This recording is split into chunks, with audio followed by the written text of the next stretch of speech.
നോമ്പുതുറ കഴിഞ്ഞ് നമ്മൾ കർമ്മയിലുള്ള ഇഫ്താർ special street food taste ചെയ്യാനായിട്ട് പോയിരുന്നു. അപ്പോൾ ആദ്യം നമ്മൾ ടേസ്റ്റ് ചെയ്തത് ഈ ഒരു ഐറ്റം ആയിരുന്നു. നോമ്പുതുറ കഴിഞ്ഞപ്പോൾ ഇങ്ങനെ മധുരമുള്ള ഐറ്റംസ് കഴിക്കാനായിരുന്നു തോന്നിയിരുന്നത്. അപ്പോൾ അതുകൊണ്ട് ആദ്യം തന്നെ സ്വീറ്റ് ആയിട്ടുള്ള ഐറ്റംസ് ആണ് പിടിച്ചത്. അത് കഴിഞ്ഞ് ഈ ഒരു ഐറ്റം ഉള്ളത് അട്ടാറ് സാധനം ഇരുന്നു. നെല്ലിക്ക കാന്താരി എന്നാണ് ഇവർ അതിന്റെ പേര് പറഞ്ഞത്. കാന്താരി പോലെ തന്നെ എരിഞ്ഞിട്ട് അങ്ങോട്ട് സഹിക്കാൻ പറ്റില്ല. പിന്നെ വരുന്ന മാങ്ങയിൽ വെറൈറ്റി മസാലകൾ തേച്ചിട്ടുള്ള അടിപൊളി ഐറ്റം ആയിരുന്നു. എല്ലാതും കഴിച്ച് നല്ലോണം എരിഞ്ഞ് കിളി ഒരിക്കായിരുന്നു. അങ്ങനെ 2 മാങ്ങ പാർസലും പറഞ്ഞു. പിന്നെ ഈ ഒരു ഐറ്റം വരുന്നത് ചെമ്മീന്റെ ഒരു മസാല തേച്ചിട്ടുള്ള മാങ്ങയായിരുന്നു.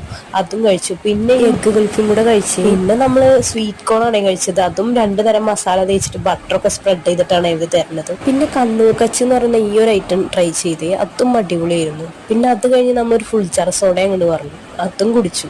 അങ്ങനെ വയറ് ഓൾമോസ്റ്റ് ഫില്ലായി തുടങ്ങിയിട്ടുണ്ടായിരുന്നു. കർമ്മയിൽ ഇപ്പൊ ഈ റംസാനായിട്ടുള്ള ഈ ഒരു ആംബിയൻസ് ഉണ്ടല്ലോ, അത് സെറ്റാണ്. എല്ലാവരും മസ്റ്റ് ആയിട്ട് ഒന്ന് ട്രൈ ചെയ്യണം. അത് കഴിഞ്ഞ് നമ്മളൊരു എരിഞ്ഞ് തൂഫാനായിട്ട് ഇരിക്കല്ലോ. അപ്പൊ നമ്മൾ